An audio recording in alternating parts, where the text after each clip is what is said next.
So I'm really pleased. Thanks, Jade. So I'm really pleased that we've had such a good turnout today. I have invited, in addition to our regular task force members, I have invited the chairs from voter services for all the local leagues. And I also invited, as I indicated in my email, I have invited Judd Choate, who is the director of the Division of Elections for the Colorado Department of State. He oversees election administration, security, and policy. And I want him to do several things while he's here. Listen to what some of our concerns and what we're worried about with the upcoming election, as far as perhaps what we need to do. Provide us with some input of what he's seeing on the ground in his particular position, get input from us, and also give us a really quick update on the SAVE Act, which is supposed to go to the Senate soon. And I know when he came to talk with us about that in the past, he didn't think that it was going to pass, but things have changed. And so I'd like for his input on that. So is Jeff Oster here? Yeah, I'm here, Karen. Oh, okay. Part of as I said, part of the reason for this task force meeting is to talk a little bit about what we need to do to prepare ourselves and help educate voters for this upcoming election. So, Jeff, even though I've sent your document out, could you just very quickly and succinctly share some of your initial concerns, and then I'm assuming everybody has had a chance to look over the document and some of your suggestions, and we can talk about those more in detail. But I think it would be nice for folks to have a little understanding of what the background for this meeting, where that came from. So I'll give you the floor. Thanks. I think all of us are concerned about the midterms in terms of what we do. And when you look at the mission statement for the league, where we are to defend democracy and educate voters, I tried to take that mission statement into the many, many different tasks that could be associated with the upcoming election. And what really bubbled up to the top was to be a counter voice to mis and disinformation, to try to provide a conduit for truth. Because I don't see that there's a counter voice to the conversation that has to do with election denial and all of the disinformation. So keep in the back of your mind that if we could pull together not only a team to counter mis and disinformation, but also to maybe have a function on the day of the election as well. So take a look at the document, and I'll be in the background here, but maybe we can finish this conversation at the end of the meeting. Okay, thanks, Jeff. Thank John, you. let me turn the floor over to you. If you could share with us what you're saying in the capacity of your work, and your thoughts on some of the things that Jeff shared in the document that I shared with you all, that would be great.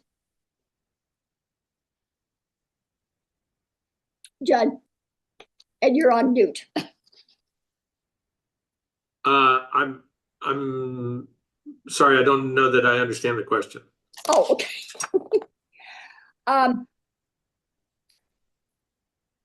Are there things that you are seeing in the capacity of your work that you think are areas that perhaps our local leagues could focus on as we help to empower our voters for this upcoming election?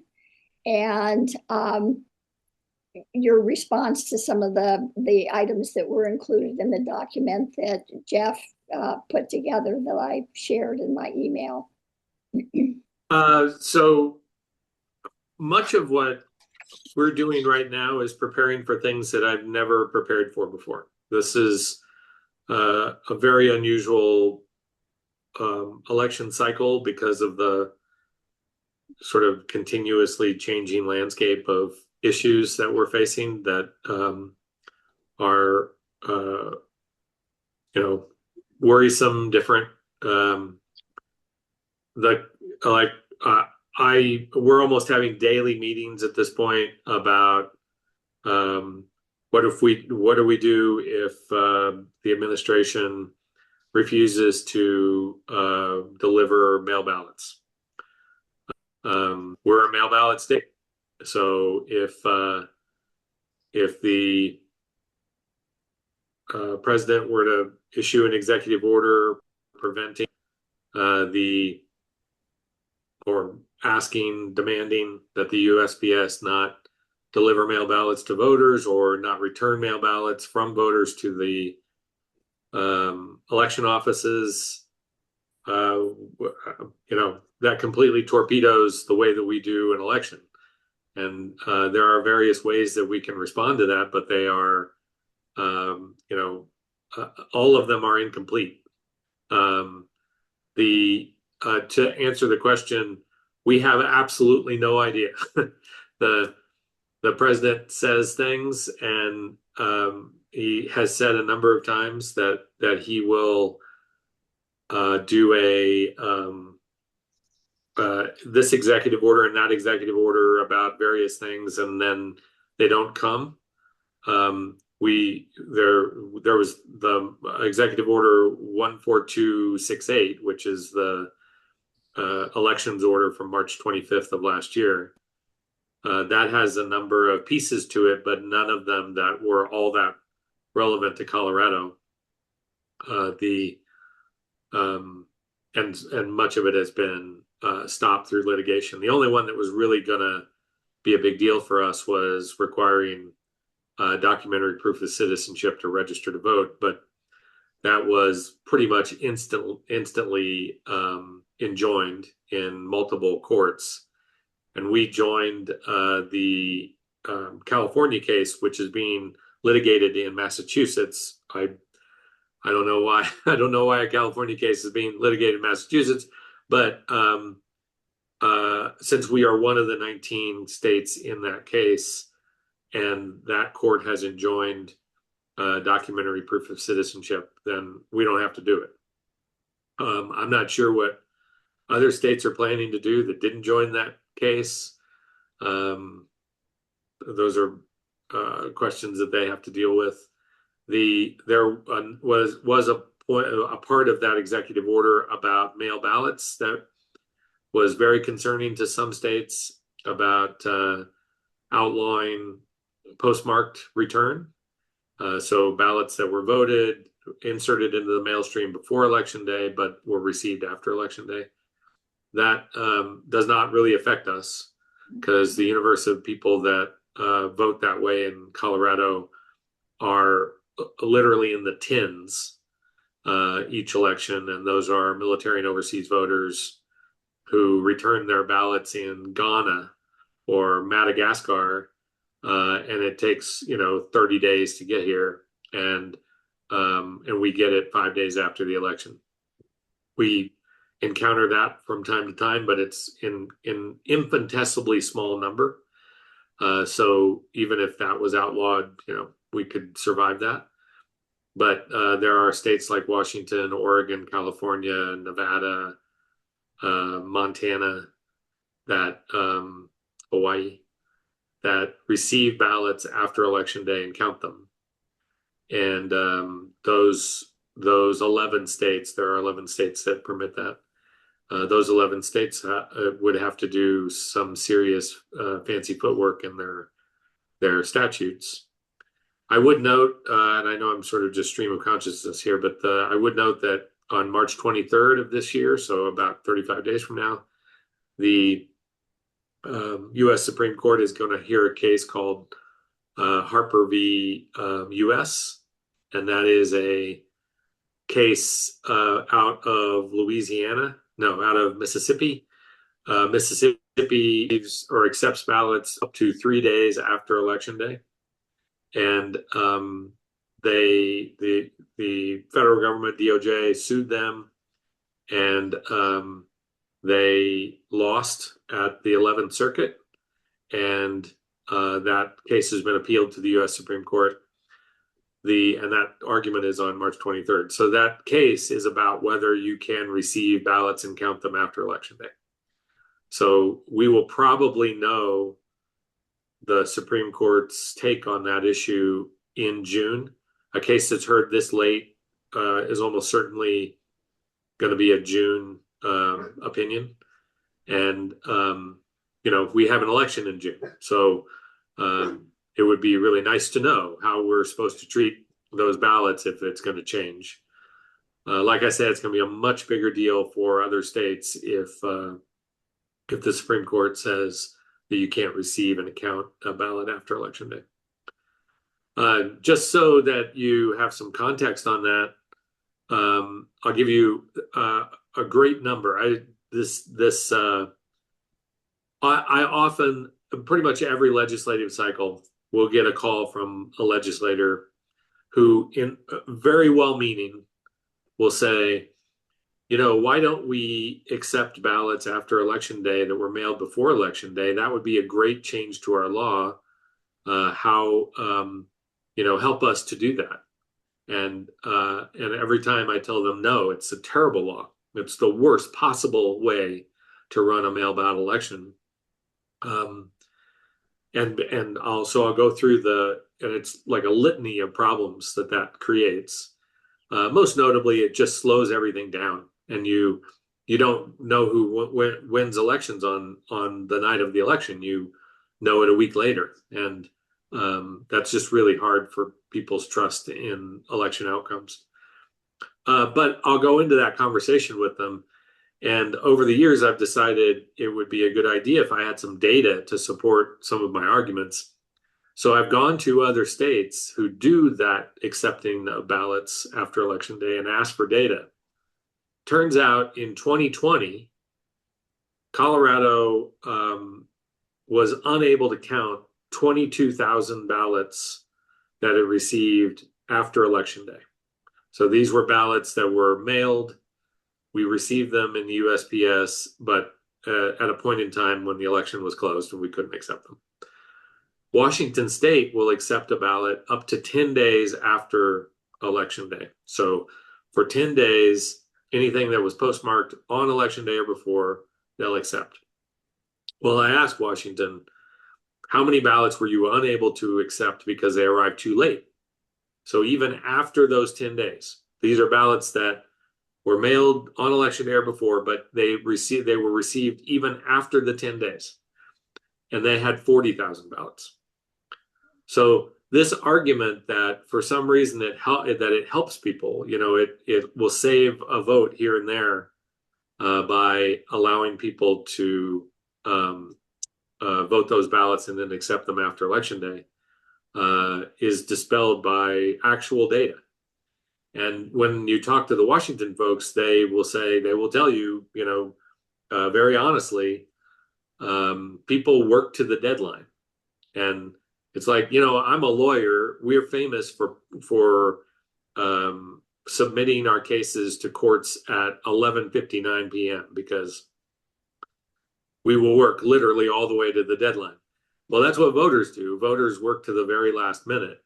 And so if you put a ballot in the mailbox the evening of election night, and for whatever reason that mail is delayed, it can go past those days. Also, people misunderstand and they believe that they can mail on Wednesday or Thursday or Friday, right? And they do that. And so those just aren't accepted. So the court's going to decide those kinds of questions.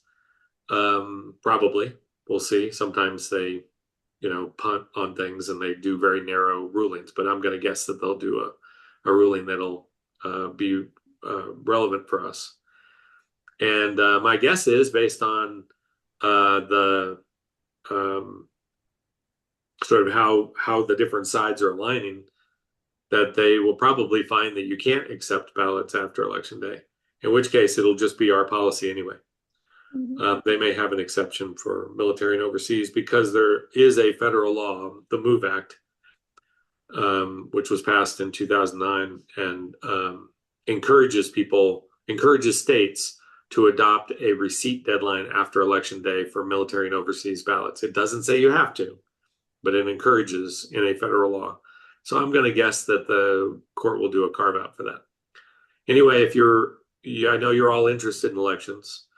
On March 23rd, I'm definitely going to be paying attention to that case. In fact, I might even go to Washington D.C. I've got a meeting the next day in D.C. and I might actually go to that one. So that's coming up. But Judd, on that point, I was also struck by the presentation at the clerks conference from USPS that they don't guarantee that they're going to postmark a ballot on the day that you mail it. oh, yeah, it's there's a combo of things that are happening here. Neil references the fact that the head of election mail for the United States Postal Service, her name is Adrienne Marshall. She was at our clerks conference this January in Pueblo. And at that, she explained a change in USPS policy. They argue that it's not a change in policy. It's a clarification, they say, but it's a change in policy. And that is that traditionally on these very special days, election day or on tax return day, like April 15th, they will go and unload a mailbox very late so that they can postmark everything to make sure that postmarks are affixed to all these mails so that people get the credit for getting in on time. And what she said was, that was really never a policy. That was more of a guideline. And we're not pushing the guideline anymore. So that we should not expect that we're going to see as ready a use of postmarks as we have in the past. There was already a myriad of problems with postmark ballots, but that's like a really big one. The other thing that she mentioned was the first class delivery time, which historically they have told us is a 5 to 7 day window. They are now calling a 7 to 8 day window. It just sort of slipped into conversation. There wasn't any kind of announcement. They just started talking about 7 to 8 days. And when I pulled Adrienne aside after her talk there, I explained to her, we advise all of our voters to not return once you get to Monday preceding election week, so 8 days out. We advise our voters not to return at that point. She said, yeah, that's a good idea. You shouldn't. So that's why we've got all these drop boxes. We're very much interested in people using drop boxes. The data on that, by the way, is 85% of our mail ballots that are returned by hand, either to a drop box or to a VSPC, to a polling place. Only 15% come back to us through the United States Postal Service. And that number keeps going down each election. And it's because we keep trying to incentivize the other ways. And if we had some incident this year where the Trump administration tried to curb mail ballot, if they were to say to USPS, you can deliver ballots to voters, but you can't deliver them back. For us, that would, there's, 15% of our population would be upset by that. But for most people, it wouldn't change their lives at all. So that's another one where we feel like we have a good fallback plan if we needed one.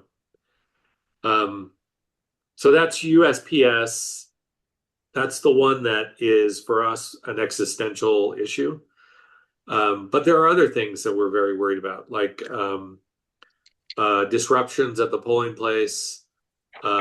Those, I think, mostly would be characterized by something like ICE hanging out at polling places in particular parts of towns, particular parts, particular communities, counties where They have suspicions about non-US voters. I can tell you, in all honesty, and I'm happy to go into any detail you'd like, that we have so many protections against U.S. citizens becoming registered to vote and or voting a ballot, that even if we have one voter, I'd be surprised. But if we have one, we're probably going to find them, and of course that's illegal and it's against federal law. So we would definitely turn that over to the proper authorities. But in all the time that I've been in this job, which is now 18 years, I am aware of like 2 people who were non-citizens who have voted in our elections. And in both cases, they faced criminal penalties, and I think both of them were deported. So it's just not a thing. But we do believe that that it's possible that the federal government will send ICE agents to polling places and disrupt the election, and that would be terrible, and we're planning for that eventuality. We're planning for all sorts of things, like the FBI comes and has a search warrant and wants to take away our voting equipment. It's 3 days after the election. It's November 6th, and the FBI knocks on the door and wants to take away all the voted ballots because they want to do their own count. We're planning for all these things, and this is like an alter reality for me. I've never even considered any of these, but it's where we're at right now.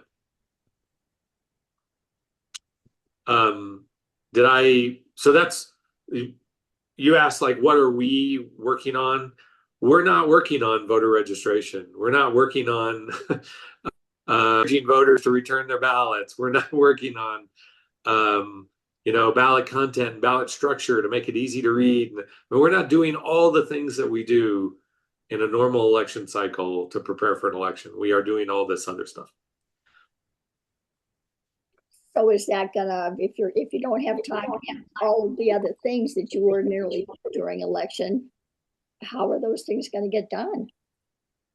Well, those are kind of on autopilot. We already have the highest percentage of voter registration in the country, so we just won't get any better at it. We're unlikely to get worse, but we're not going to get any better. We already do checks of all the ballots to make sure that they're framed correctly and make sure that they're easy to read, except for Tabor notices, which of course are terrible.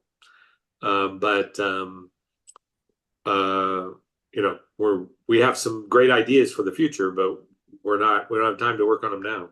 So, would you recommend that one thing that local leagues could or should be doing is to begin encouraging all voters to either cast their ballot at the poll or to drop their ballots off in the drop boxes, even more so than maybe what we've done in the past, as opposed to using the mail?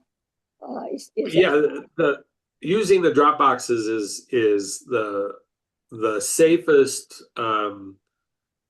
fastest, easiest way for a person to return their ballot. If they can leave their home, returning their ballot through a drop box is absolutely 100% advisable. Do they all have video cameras? Every drop box in the state has a video camera. They're not all great, and we would like for them to be better. One of the problems that we face right now is, again, completely different than the problem we thought we had. So when we started getting drop boxes, which was 2012, and then by 2016, every county was required to have a drop box. The problem we thought we had at the time was, what happens if somebody comes and ties a chain to a box and drags it away? Or what happens if somebody comes and wants to put a bomb inside of a box? I mean, these were the kinds of things that we thought we were addressing with cameras. And so we asked the counties to have a broader lens of the camera, not to focus in on the box, but to give us more, because we wanted to be able to round it, see what was happening. But now we're sort of we're now worried about the box itself. I mean, now we're worried about what people could do to harm or damage a box by inserting something or by intimidating voters at the box. We have this new phenomenon of people who are watching boxes. So we no longer have watchers at the polling place only. We now have watchers at boxes. And so we've even extended our watcher training to include watching at boxes.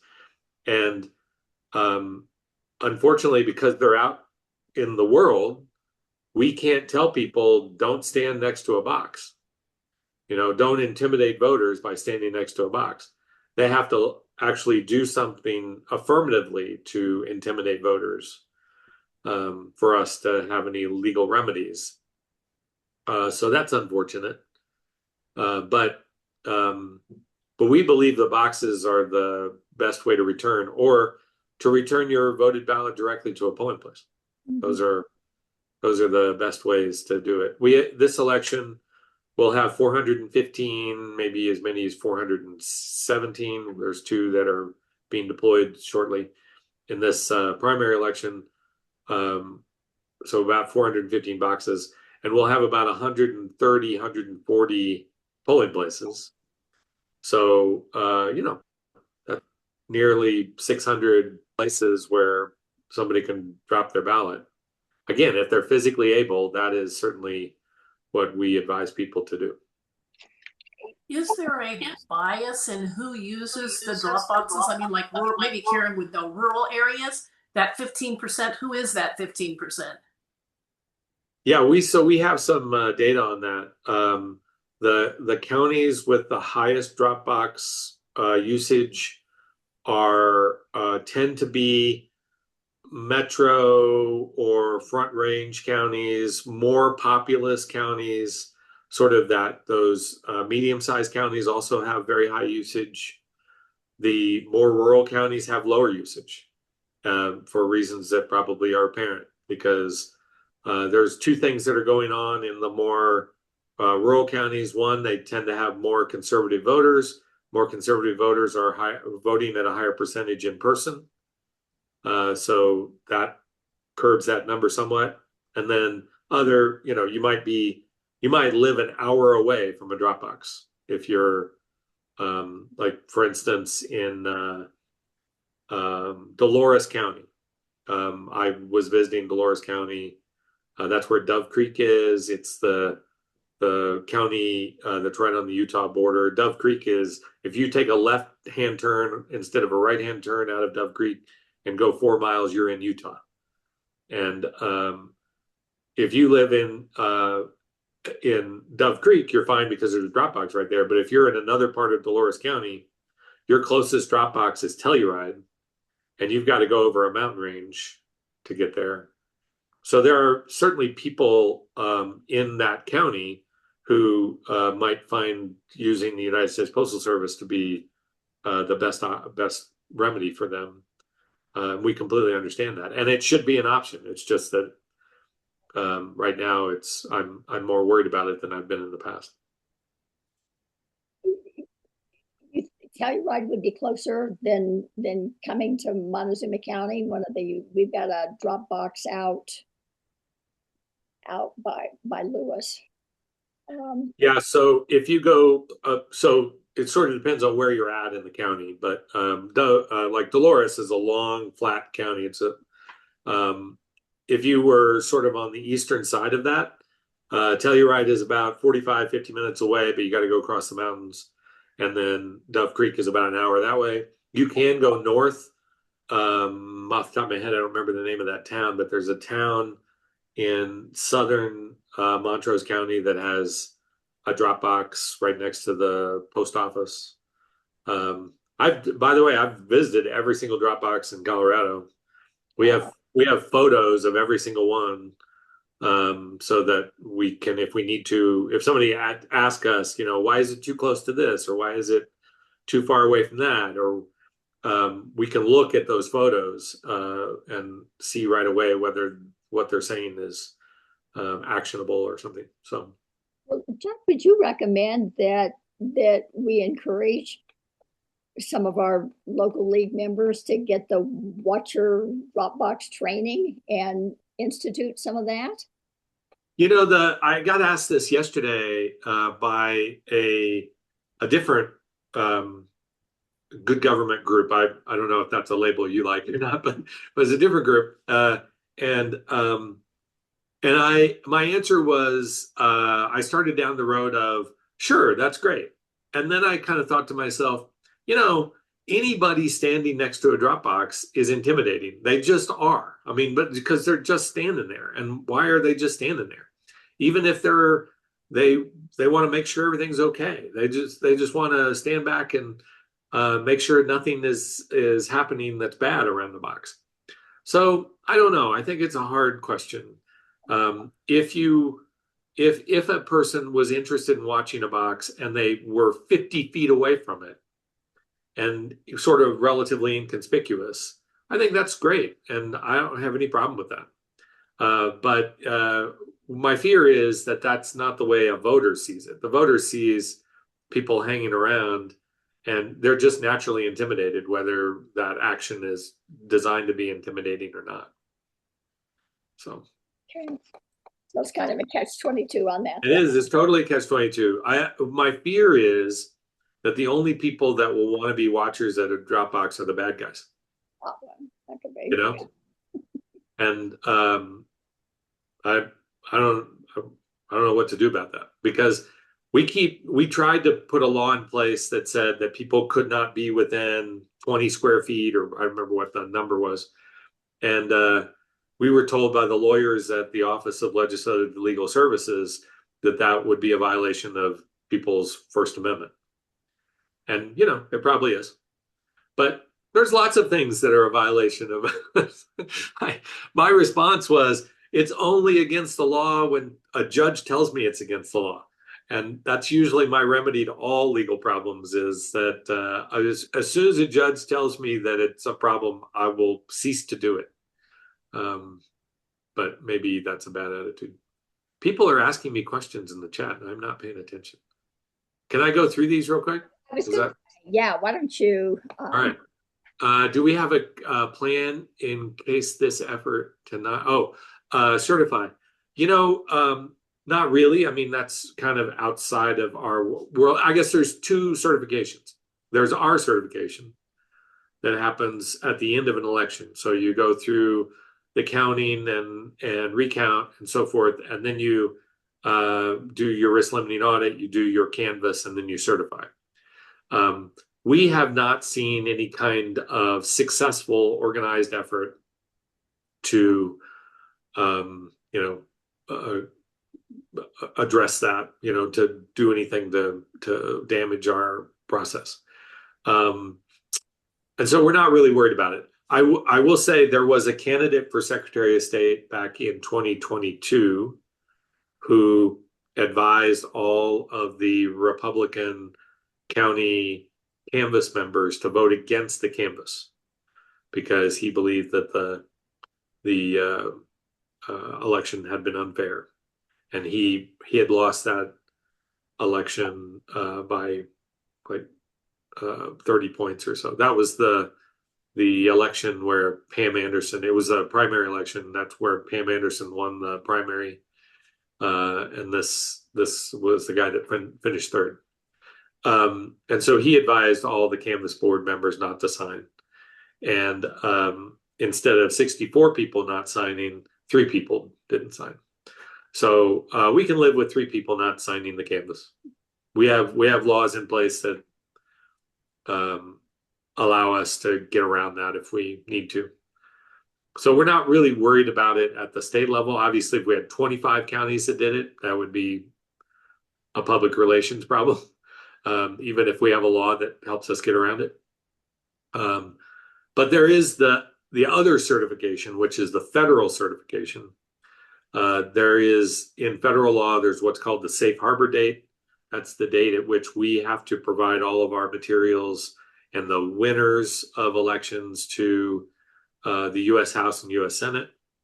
And then they certify through their processes, which you might remember January 6th of 2021, where the U.S. Senate was doing their certification of the presidential total. That we obviously have no role in. So let's see. Anybody? So on this next one, which is that Robin? Yeah, Robin. On this idea of additional drop boxes. So here's the deal. If you think your community or you're aware of another community that would benefit from a Dropbox, the first place to go is to your county clerk. So that county clerk, it doesn't reference what county this is, but let's say it's Eagle County. And Eagle County has a couple of smaller towns that need a Dropbox, maybe one that is close to 2 towns. Well, I would go to the county clerk and tell her, hey, we'd really like a box in this area, and for her to do some research into whether that is a smart move. There are a number of variables. I know it sounds like that's a good thing. There are a number of variables to consider. The most notable variable is we have laws and rules at the Secretary of State's office, which mandate that they go to a box and pick up the ballots on a regular basis. Well, if this is an hour away across a mountain range, and it's only servicing 200 people, well, that's a really hard lift for a county to deal with. Now, at the same time, I just described a scenario where a box might be perfectly appropriate because it's hard for those voters to get across that mountain range. So, there's a real balance that has to happen on these. Yeah, another rule that we have in state statute is that it always has to be a bipartisan team that goes to pick up the ballots in a Dropbox. Well, now you're paying 2 people to get in a car and drive, an hour away, pick up the box, drive an hour back. So it's expensive and it takes time, it takes resources. And often where you have these remote, small communities, you are already in a small or less populous county. And so that county might have only employed a grand total of 3 or 4 judges. And now half of those people are in cars driving a long way away. So there are things to consider, but at the same time, we're always pro box. So if there was a way to get an extra box somewhere, we would definitely encourage it. The example, I love to use this example because I think it's very instructive. Archuleta County, that's where Pagosa Springs is. Archuleta County, I approached Archuleta and said, look, we have a small community in the southern part of your county that would like a box. I understand looking at the map that it's only 300 people, but it's a very special 300 people because it's Arbalise. And Arbalise is a Ute Nation town. So this is a Native American town with largely a Ute population. They don't get mail delivered directly to the town. They have to drive to Ignacio to get their mail, which is about a 45-minute drive. And there's a Dropbox in Ignacio, but we'd really like to have a Dropbox in Arbalise if we can. And Pagosa Springs, their county clerk, who's just a lovely woman, she was like, absolutely, we'll make it work. And so they have a box for 300 people in Arbalise, Colorado, which they pick up every day, like we asked them to, even though there are 4 ballots in that box, because it's the law and because she wants to service her county the best she can. And we really appreciate that. That's a great example of, sometimes it's just worth it. So That's a great example, but the 2 towns that I'm thinking of, one is in Boulder County and one is in Larimer County. do you want to give me locations? Because those Sure, are counties I'm yeah. very aware of. Glen Haven, I know where Glen Haven is. and the other one is Allenstown. It's Allensburg or Allen's Park. Allen's Park. Allens Park. So Allens Park is I own a cabin in Boulder County that's north of Ward, and Allens Park is just like 15 miles north of there. Yeah, so Allens Park, you're a long way away from anything. Your 2 choices in Allens Park would be to go up to Estes Park, which would be about a half an hour drive, or to go down to Netherland. Nederland. Yeah, Nederland has a box. That's right. Nederland has a box. So those would both be about a half an hour. There are more remote locations in Colorado than those 2. Not to say that they're not worthy. It's just that they're, if I had to create a list of priorities, they would not be at the top of those lists. But I would definitely reach out to Larimer County and Boulder County and just ask, because the worst thing that they can say is no, it's too expensive, too many resources, too much time.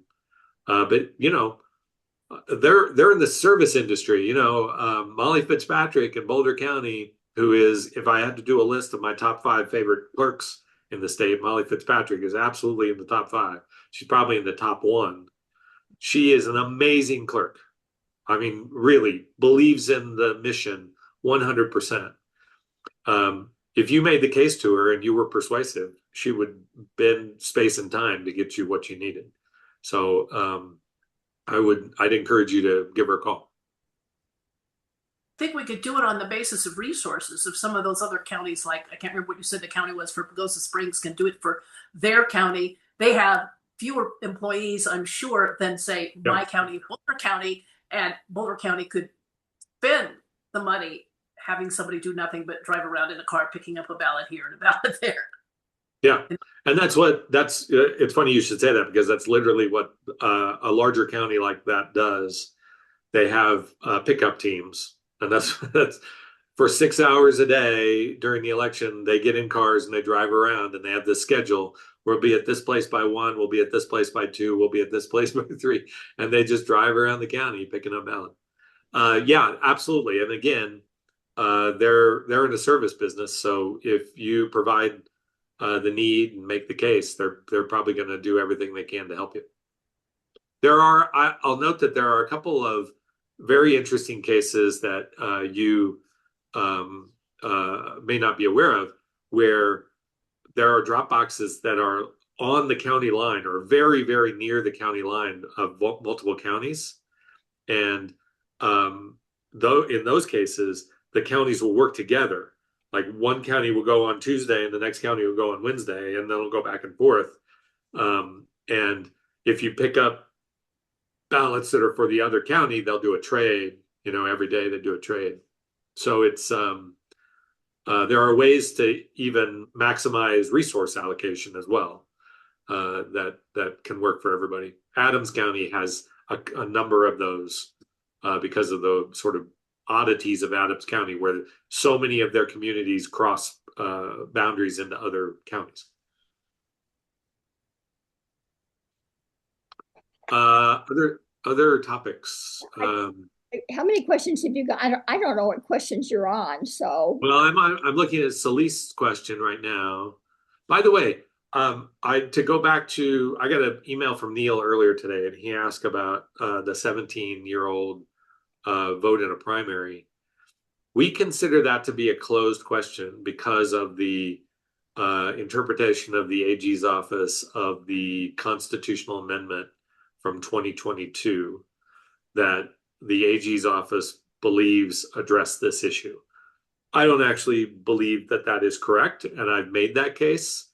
Turns out the AG's office does not answer to me, and they will do whatever they want to and whatever they think the law is. And so I've wasted a lot of energy on this case and on that question, but they're not going to change their opinion on that. So, and I know you hate this answer, but it's actually a really good answer. So I encourage you really to think about this. What you need to do is sue us. If you sue us, we will go to a court and a judge will tell us what the answer is. Right now, we've been told what the answer is and we're stuck with the answer. But if we got sued, we would be, and we love to be sued, by the way. I think it's great when we get sued, especially on these really good questions. That's a great question. I would love to get sued on that question. I hate to get sued on stupid questions where we know that it's wrong and we think it's a waste of time. Those happen too. But this would be a great question. You could probably even, now I'm out over my skis, but you could probably even find somebody that'll do it for cheap for you as a pro bono case. Like go to Brownstein or, Wheeler Trigg or Holland and Hart, some of these big law firms where each of these attorneys has to come up with 200 hours a year of pro bono work. And just tell them you got this great case, you think it's a winner, and you need an attorney to take it, but you don't have any money. And then sue us. And who knows? We might even look at the lawsuit and go, they've got a good point here. Maybe we should just change our interpretation. Maybe that's the end of it. I'm going to guess it's not, but that's a possibility. And then we, we're off to the races and we'll do 2 years in court. Okay, well, we'll follow up on that for sure. But How about those? That's great, Jen. How about those other BEAC agenda items? Yeah, the other one that I remember off the top of my head was this idea of ballots cast versus ballots cast for a race. That is, I tell you what, that is the a really tough nut to crack, because here's what's happening. Let's say we'll go back to Boulder. Let's say Boulder gets 100,000 returns. Yeah, just for people's recollection. So we're talking about actually each day in election night reporting how many ballots were cast, which is not currently available. Right. The way it was described in your per contest, right? Was per contest. That's the trick right there. The per contest. We have each day, we know exactly how many ballots came in that day because they get binked in, bing, bing, bing, bing, electronic scanners. And so we know the number of ballots that have gone from a delivered to the voter to delivered to the county stage. We know that stage difference. What we don't know is maybe he turned in his ballot and he only voted for governor. And he didn't vote for Secretary of State, and he didn't vote for Attorney General, he didn't vote for Treasurer, and he didn't vote for any of the other stuff. Well, we only know that when it's scanned. Yeah, no, I'm talking about the election night reporting. Right. But it's that denominator is like for the election night reporting, that is only the known denominator is not about ballots received, it's about ballots tabulated. So when you see on election night, when you see on election night reporting the numbers, that's the number of ballots that were tabulated. So that add up all of those numbers, and that's the number of ballots that had those races on it that were voted. So it's not, there's no other denominator there. There's no other there. All we know is that unless you're asking for the number of ballots that were received that didn't have a vote in that category, in which case then you're asking for the attrition rate of people who voted that didn't vote for particular races. Well, that's exactly right. It's undervotes. Well, Yeah, the undervotes. To know invalid and undervotes, because we had this case in Florida and I don't think it's that unusual, where there was a huge undervote race that they later on found out was, a pretty sizable ballot design problem, because people just didn't notice the contest was even on the ballot. It was hidden down in a corner. We need to be able to track things like that and report more accurately on multi-winner contests. So the counties are uploading data for you. That data should have that kind of information, and I'm just hoping the ENR can report it. Well, I think I'm not sure it's doing what you think it's doing, but I will concede that our election night reporting system is like a giant rock. It's immovable. It's, non-descriptive. It doesn't do what we want it to. Hate. I don't like to use the word hate a lot, because I think it's, what do you want to go through life hating something? But I hate our ENR system. I really do. We have one more year in that contract. And at the end of that contract, we're gonna put that out to bid. And if we don't get a new ENR system, I may start protesting outside the building with a sign, walking in circles in the parking lot. Because I would like to do more sophisticated things with our ENR system, but we're just not able to do right now. Including multi-county ranked voting contests. Yeah. Conceivably. Yeah. Conceivably. I mean, it's critical. If we don't have that, we don't,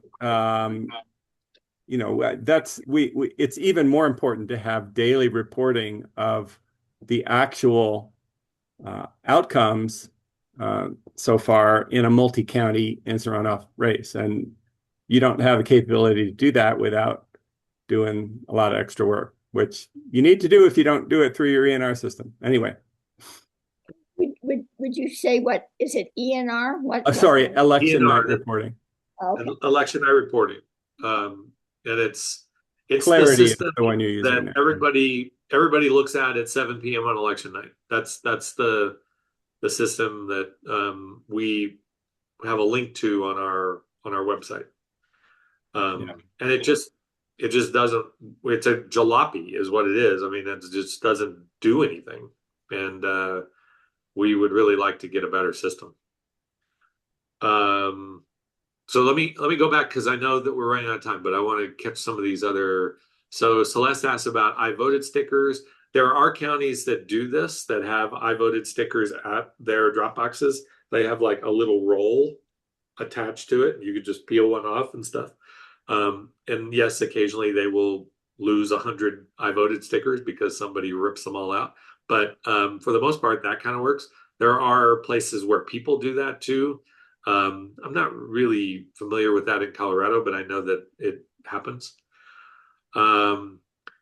There's not really an application process, but again, if you go to the county, I think you'll have some success, or at least you'll learn why they aren't going to do it.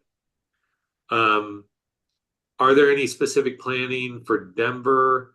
So let's be honest. I mean, if Donald Trump becomes interested in Colorado, Denver is going to get the brunt of it, or Aurora. Denver and Aurora are probably going to get the focus. Those are certainly areas that we're most concerned about. And just, playing up what we were talking about before, the idea of ICE hanging out at polling places and stuff. So we're really, taking that very seriously. Mike is my campaign manager for Secretary of State. I think that's very nice. No, I don't plan to run for any offices. You want to know why? So I'll tell you the secret of why I would never run for Secretary of State. I make twice as much as the Secretary of State. Because the Secretary of State's wage is set by state statute, and I'm just a state employee. And as a state employee, my wage goes up with inflation and with bonuses and stuff each year. Secretary of State's stuck, and so no, not interested. But Judd, the power, you could do things right. The power. Yes.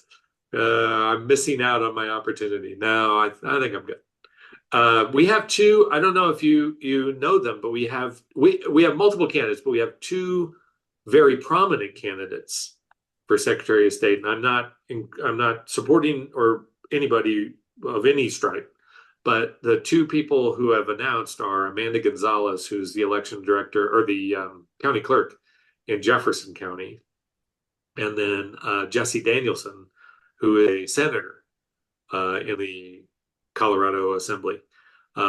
Jesse has run election bills. She was on our bipartisan election advisory committee for several years back when it was named differently back then. But so Jesse knows what she's doing, and of course, Amanda's a county clerk. So we have two excellent candidates for Secretary of State. This is Judd, cool, and maybe we're not maybe we'll have more.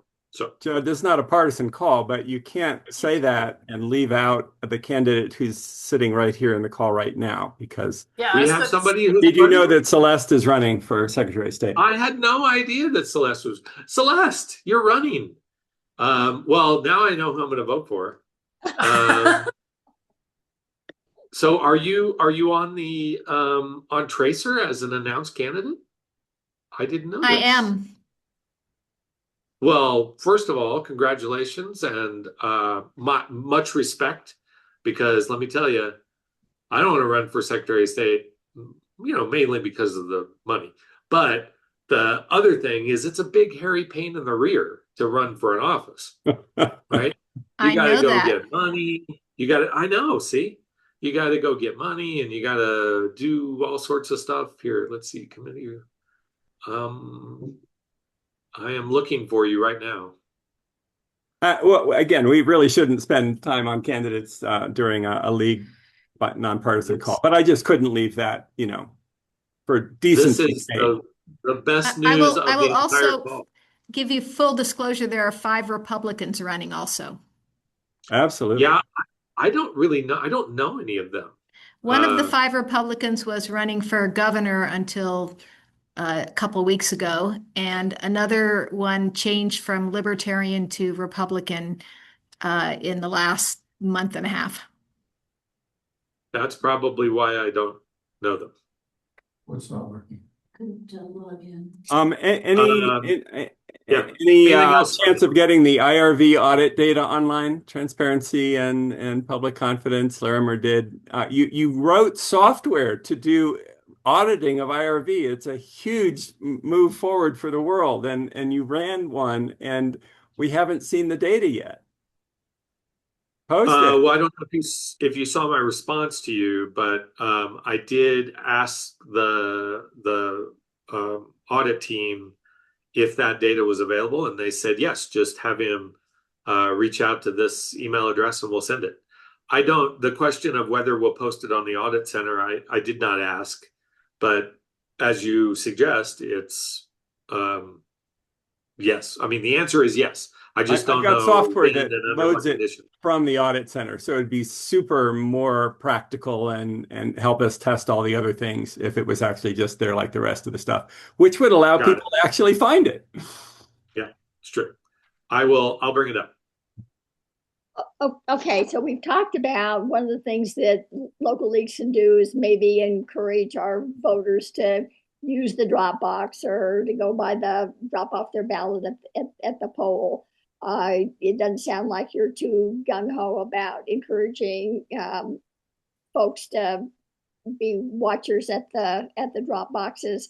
Are there other things just off the top of your head, Judd, that you think that local leagues could do in order to raise awareness and make sure that the voters in our areas are informed? And are there particular bits of disinformation that we need to focus on and direct voters' attention to, not to repeat the disinformation, but to send out the correct message in order to hopefully combat a lot of that? These are always hard questions. we as an office made the determination a long time ago that fighting mis and disinformation sort of at the ground level was a game of whack-a-mole that we were never going to win. Mhm. And so we just opted to not do it.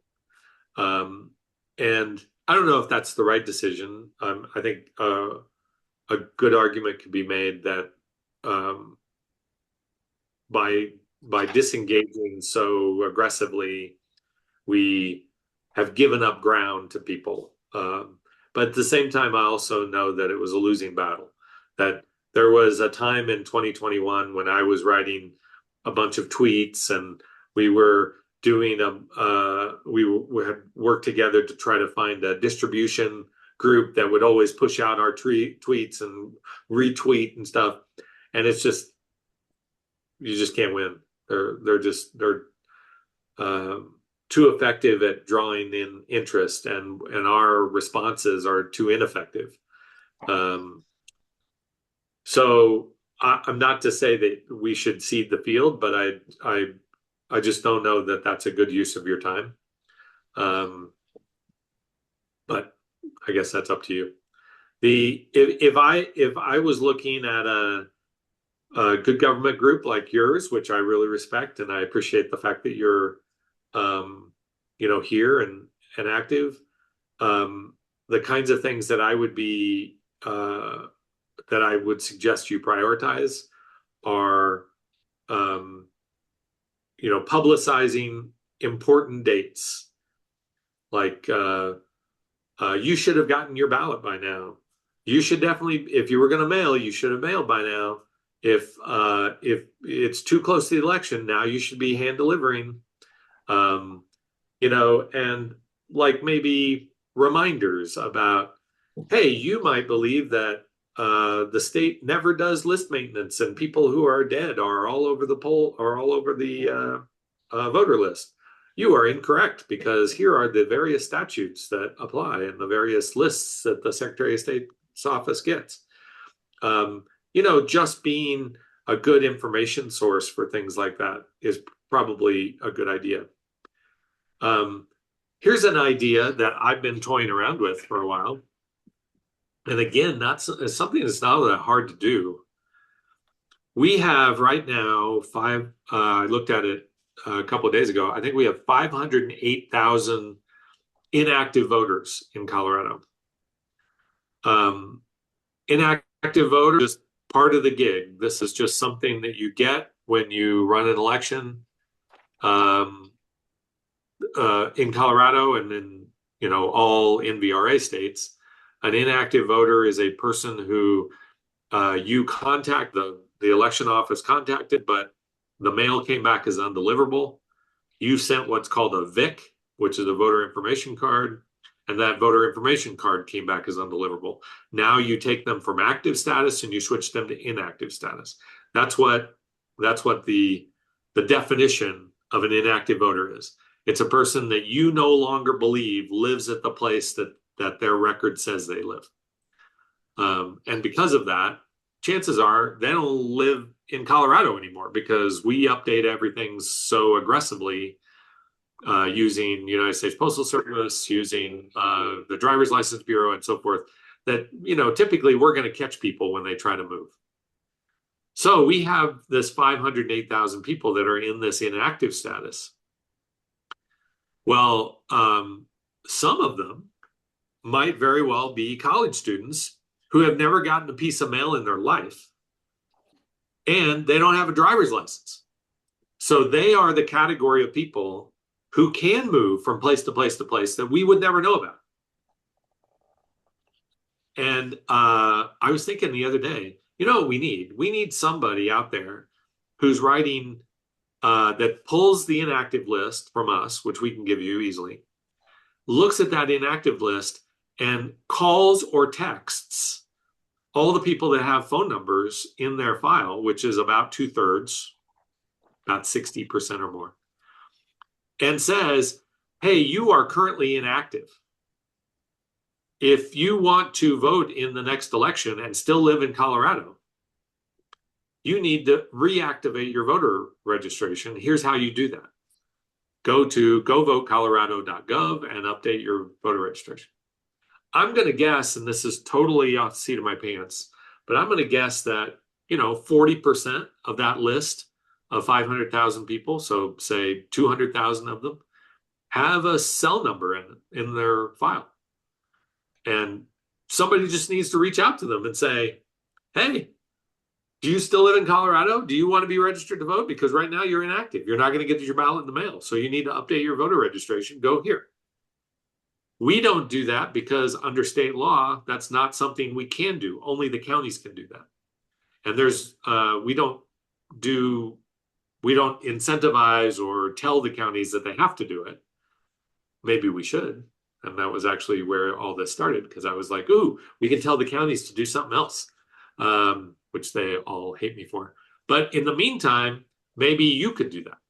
So Jonathan, what we could do, if I'm hearing you correctly, is that we could go to our local county clerk and say, would you please give us your information on your inactive list, and then locally pick up the phone and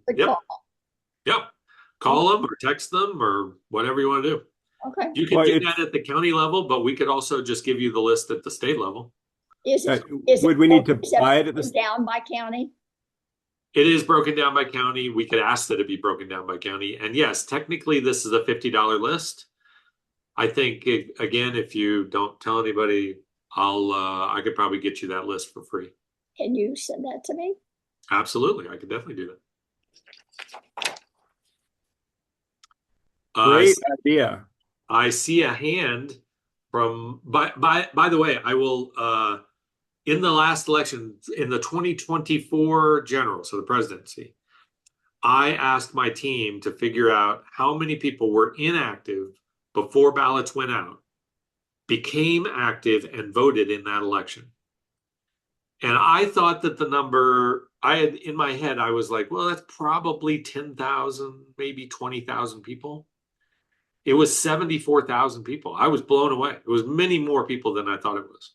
And I think it's mostly young people. I think it's mostly people who don't get mail, don't change their address, and don't have a driver's license, or do have a driver's license, but they move and they don't update their driver's license.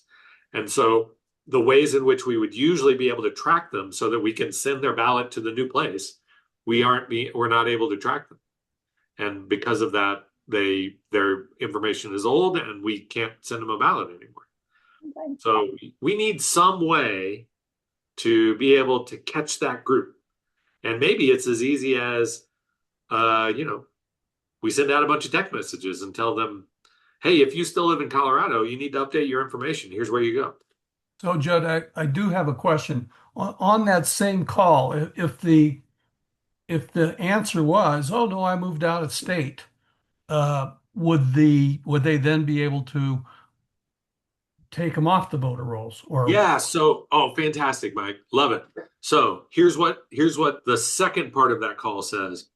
If you live out of state, please go to govotecolorado.gov and cancel your registration, because you can do that on GoVote. You just log into GoVote, and up in the left-hand corner, it says, do you want to? And then it gives you a list of things you could do. And one of those things is cancel my registration. Gotcha. Thank you. And that would be fantastic. I would love that. Then we don't have, as much dead wood on the voter file. I'd be afraid that you'd activate feelings of people are voting from out of state when they shouldn't be after they moved, if you take that second step. Because in general, they aren't going to go through, but there is always that suspicion, like the tons of excess ballots that certain apartment buildings get that have a very high turnover. What happens to that? I just worry about people worrying about bad voting. Well, I think you would definitely want to be careful about the way that you described it. But it really is, it's sort of in phone tree language, it's a branch.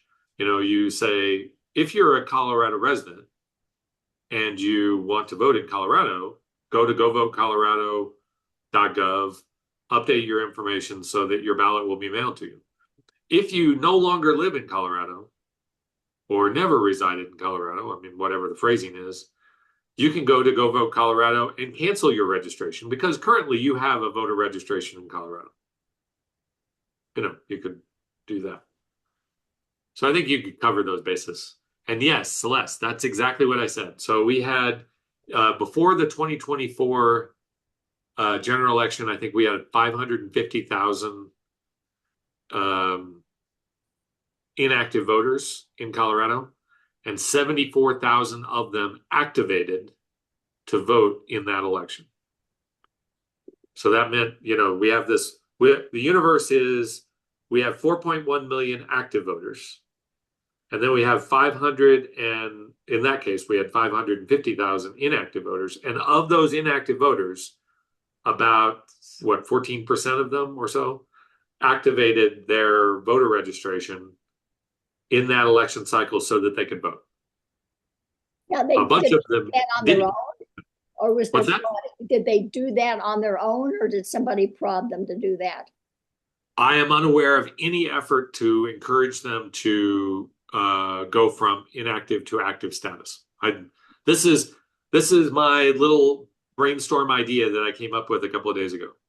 Like, hey, this is what we need. And my original idea was, let's force the counties to do it, because that's my answer to all problems, is to force the counties to do it. And they don't like me. Don't admit that, Judd. They don't like that. They don't like that.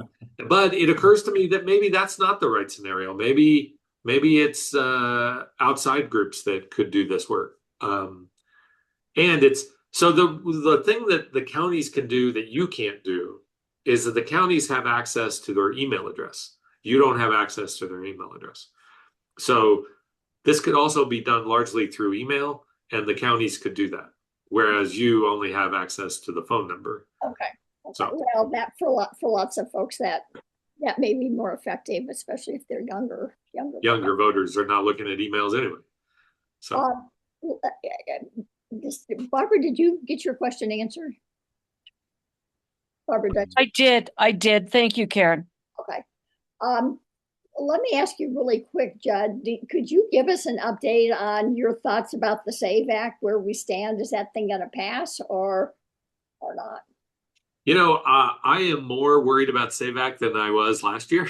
So, the thing that is troublesome is that it passed out of the House, which we all expected it would, and it went to the Senate, and they're doing a head count in the Senate now. Does that mean that anything's going to happen? I don't know. But if everybody in the Senate, including John Thune and the White House, if they all believed that this was a non-starter, they wouldn't be twisting arms to get people to convey what they would do if they were presented with the bill. And Lisa Murkowski, to her great credit, came out very forcefully right away and said, this is a shitty bill and I'm not going to pass it. I'm not going to vote for it, which I totally respected her perspective on it. Unfortunately, only 2 other people have joined her. And so now it's a 50-50. And I believe we know that the 50, I think we're solid on the 50. I think they have 50 votes to pass it if they want it.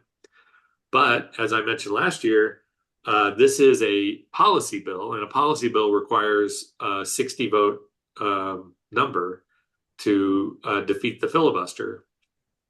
What has been discussed is that the Senate pass a rule to do a one-time exception to the filibuster requirement and pass this bill without a filibuster.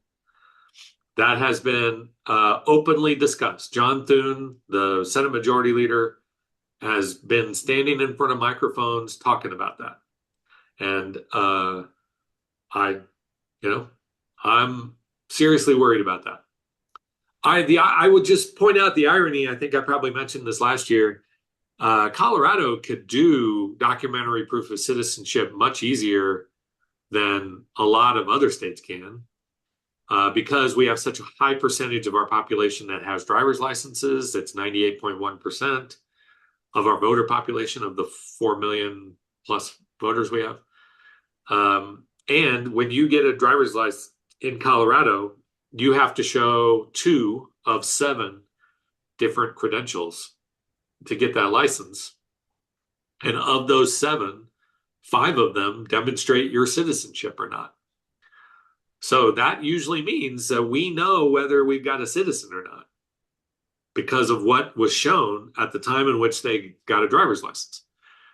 And so we know 85% of our voters are citizens, guaranteed 100%, because they stood in front of another human at a driver's license bureau and presented a passport. Well, if you present a passport at a driver's license bureau, you are 100% a U.S. citizen. There is no exception to that, except for the handful of people that live on American Samoa that have U.S. driver's license or U.S. passports that are they are called U.S. nationals instead of U.S. citizens. But that's the only exception. There are no non-citizens that have U.S. passports. And so if we have really good data on that. There are a whole bunch of states in the country that have terrible data.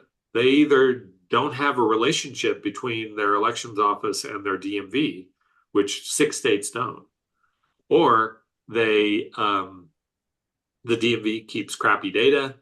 They have, they don't keep track of what the credentials are that were presented. Their Real ID standard, so again, not to go too far in the weeds here, but there are several states out there that are Real ID states.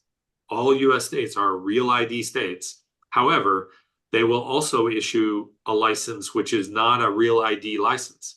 So if you don't ask for a Real ID license, they'll issue you the non-Real ID license. Well, the non-Real ID license doesn't require 2 credentials. And so, your belief about that person's identity is, not quite as strong. And we don't know whether those credentials are US-based credentials. So there's a lot of states that would struggle to implement this.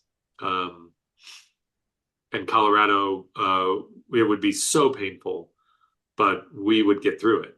But it's still a terrible bill. And Well, keep our fingers crossed it doesn't pass. let's see. I'm looking back at your questions here. Celeste said, "Did I ask somebody?" Oh, there you go. Don't the political parties work over the inactive? Boy, that's news to me if they do. Maybe, but I don't think so. They're not very good at it then, because 74,000 people voted who were inactive prior to the election in 2020 or 2024. Can a person go to Vote 411 and get a link to register in a state that they live in? There are a number of those different ways to do it. If you go to vote.org, vote.org has, and you put in what state you are, they'll send you straight to the state link for your state. And then the Rock the Vote does that. Rock the Vote has APIs for all the states that will participate and do that. We are still only at 42 states that have online voter registration. Isn't that crazy? There are 8 states out there that don't allow people to register to vote or update their registration online. Crazy, crazy. Those are states that do not care if you vote or not. You should all live in those states. Just think of all the good you could do there. But then you would live in those states. So. Are there any other questions? It seems to me, just to quickly recap what we've talked about is that the things that we can do as a local league are to encourage the use of the Dropbox, sign up for ballot notification, explain to people how they can do that. Be sure that we publicize important dates, reminding people constantly what the deadlines are. And the one big thing that we could do that would help the county clerks clean up their voter registration list too, would be to follow up and contact those folks who are on the inactive list and encourage them to withdraw or provide confirm that they no longer live in the state of Colorado or provide their current address. Is there anything I missed? I think those are good. That's certainly a massive amount of work that that I think that if members of this committee, many of you who are voter services people, or if you're willing to engage, that's something that I think we can maybe talk about at our next meeting. If Judd will send me, is there any problem with me sharing those voter lists with? No, and in fact, I'll follow up right now with our data team to see, because what I'll do is I'll just ask them to do the list in a way that if I were to give you the EX002, which is our voter list that would include this information, you're going to get 4.7 million people, and you don't want that. You just want the inactive list. Right. And so let me see if I can figure out. That's still going to be a gigantic list. Right. And you're going to have a computer person to help you to get that put into a spreadsheet that you could actually manage it. Yeah, I can do it by county. It'll still be one list though. What I'll ask them to do is do it by county with folders. Maybe it's still going to be too big for you guys, though. It's still going to have too much content. What do you want? You want names and you want phone numbers. What else do you want for each voter? Do we need anything else? Do you want what their partisan identification is? Do you want? We are nonpartisan, so I don't think that should make any difference. Am I right? I mean, if you all disagree with me, somebody needs to raise their hand and say. What about the current address on file? Do you want that? Robin? I think that the current address on file would be helpful. Now, what we would give you is we would give you the resident town. We could give you the residence address and the mailing address, because it's the mailing address where the fail is happening, right? Yeah. Because we're trying to send something to them and it's failing at the mailing address. Here's what I think. Address. But the thing is, now it's getting so much bigger. I mean, it's gigantic. Size of the data is not a problem. We have Seriously? the internet. Oh, put it on a file somewhere and we download it. You're not going to fit it in an email, but put it on. Neil is volunteering to do that. That's right. Good job. Neil is volunteering to do all the legwork on the file. So I like this. Good job, Neil. I'll get that to you. Just send it all. Yeah. Jerry, is there anything else that other than the name, the current address, and their phone number? Is there any other information you think we need? So in the EX002, I would just note that in that file, we would usually have things like what your party identification is, what jurisdiction offices that person can vote for, what their vote history is, like did they vote in these elections and not in those elections. It's a ginormous file. It's huge. But what I'm hearing is you need the addresses, you need the phone number, you need the name. Well, the vote history is kind of critical to figuring out, if somebody doesn't want to spend the money to do all these texts to all these people, it might be helpful to cut it down a little bit to the ones that are like, oh yeah, they might actually respond and do something. Neil, I love Neil. Neil, you're my favorite, dude. You just invited so much work for yourself. Okay, cool. I'll send you the full. Send you the full EX002. It's coming your way with only the inactive voters, not the actives. Yeah. Yeah, Cool. yeah, we just want the inactive. Judd, I have a question. Yeah, sure. So in the fall of 2024, after that election, I was one of the people who went up into CD8 and tried to track down people who needed to cure their ballots. Good for you. And what we found out is that many people were young people who had registered online, and they submitted a signature by writing on the screen. Yep. And so their signature match failed. And Yep. what I'm wondering is I guess I'm wondering what's going on with that, because that seems like a problem that so many people would get their signature mismatched because of the way that they did the online registration. Yeah, okay. So Lori, great question. And now this is why I get so little sleep at night. I sit there and stare at the ceiling because of these problems. So we decided in 2020 to open up our online voter registration to include people that had both a driver's license and people that didn't have a driver's license. In doing that, we became the second state in the country that did that. The previous state was New Jersey. And the thinking was, well, yes, it's true. The vast majority of our population has driver's licenses or state IDs. But we should carve out this little exception for people that are in that condition.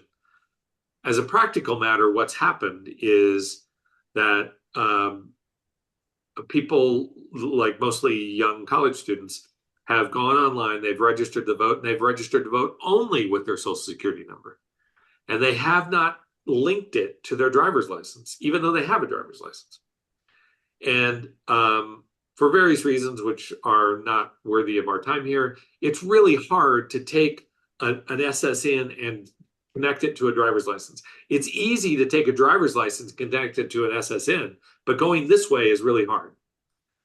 So that means that we have literally tens of thousands, maybe even now hundreds of thousands of people who have registered to vote with their SSN, done this thing on their screen, and have indecipherable signatures that can't be used to do signature review. Mm-hmm. Big problem.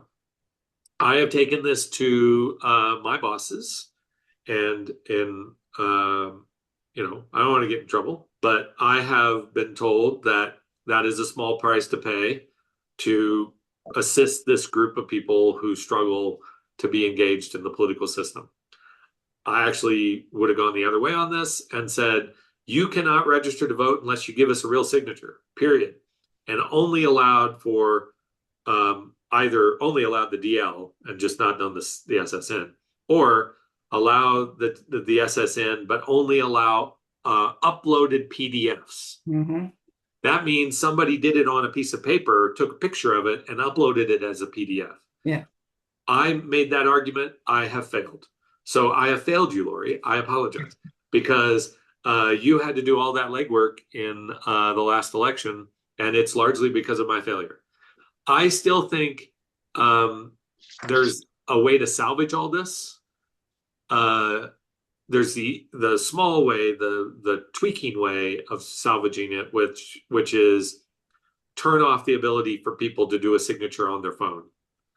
I still hold out hope that I can fix that. And two, abandon signatures altogether. Signatures to verify identity is a terrible idea that we've struggled with for decades now. It is a subjective measure of identity when there are objective measures of identity that already exist. And they are driver's license numbers and social security numbers and full dates of birth. Those things actually already exist. And they identify who you are.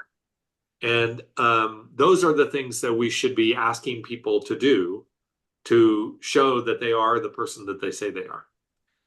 I have yet to win this battle, but I do think that there's enough energy out there that sometime soon we will get a law passed that allows us to do a test election in which we permit a jurisdiction to do this.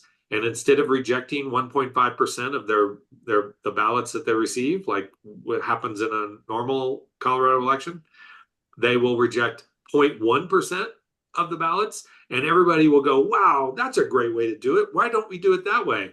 And I will have won the day. But I think that is a ways out. But this is the long-term solution to that problem. So, Jed, I just have to, the security aspect is, of course, the issue. It's a lot easier to probably get databases that would tell you everybody's driver's license and Social Security and full date of birth than it is to get what their signature looks like well enough to pass it. So I think it's a less secure verification, authentication method. Unless you've got great data that says, don't worry, that's pretty risky. Well, my response to you would be, you not only do you have to go out and find a database that has, Neil's Social Security number, but you also have to have Neil's ballot. And we didn't mail you Neil's ballot. We mailed Neil's ballot. Yes, it's true. That does create an avenue where fraud can occur, but it closes off another avenue where fraud can occur, which is people just randomly putting signatures on the back of envelopes and then, crossing their fingers and hoping they get lucky at the signature review process. So, it's just one of the many ideas that float in my head at 3 o'clock in the morning when I can't sleep. So Maybe what do you do if somebody doesn't use an official ballot to return an official envelope? You mean the envelope? Yeah. Well, under state law, we'll accept it if it's got the affirmation on it. So maybe another thing that we could do as local leagues is mount an information campaign that if you get notification that your ballot has not been accepted, this is what you need to do so that people don't lose Now, that. every person who has their ballot rejected for a signature discrepancy, and frankly rejected for any reason that is curable, will get a notice in the mail or electronically that they have options to cure that ballot.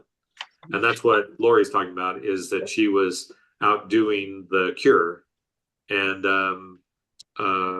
so they all get those notices. But, frankly, a pretty small percentage of people cure. It's about 1 out of 4. Right. And that's a shame. So, Jan? Wondering, I usually do an LTE or something to advise people on being successful in voting, with a lot of things like deadlines and where the drop boxes are and those kinds of things. Is there something we could add that would help to resolve that DMV versus SSN issue or something like that? well, That we don't typically do? I guess my now I'm really getting myself into trouble here, but if you all were to write a letter to the Secretary of State and say, hey, accepting these registrations with these lousy signatures is leading to disenfranchising young voters, she would listen to you. Now, would she change the policy? I don't know. But Well, in speaking to voters to better equip them. yeah, Is that's that always the something- trick, though, is that those people are there's only one Secretary of State. There's hundreds of thousands of young voters, and so it's just hard. Public publicity campaigns are just really expensive and difficult. Your touch points are really hard. So I think trying to get the policy changed, or the policy, to evolve or better understand the policy, is probably a more reasonable goal. That's just my 2 cents. You guys, you can do whatever you want to, but. Okay. You've been very, very helpful in the information that you provided and the questions that you've asked, Judd. I really appreciate you coming today. One last quick thing, since we're running over a bit and we're beginning to get folks falling off. The folks that worked, and Jerry was one of those individuals that put together the Colorado election white paper. We created a slideshow that we can take to each of the individual leagues to do for their membership, to do for their community, in order to inform voters about how Colorado's election system works, security, procedures that are in place, all of these kinds of things to help, hopefully, encourage people to feel that when you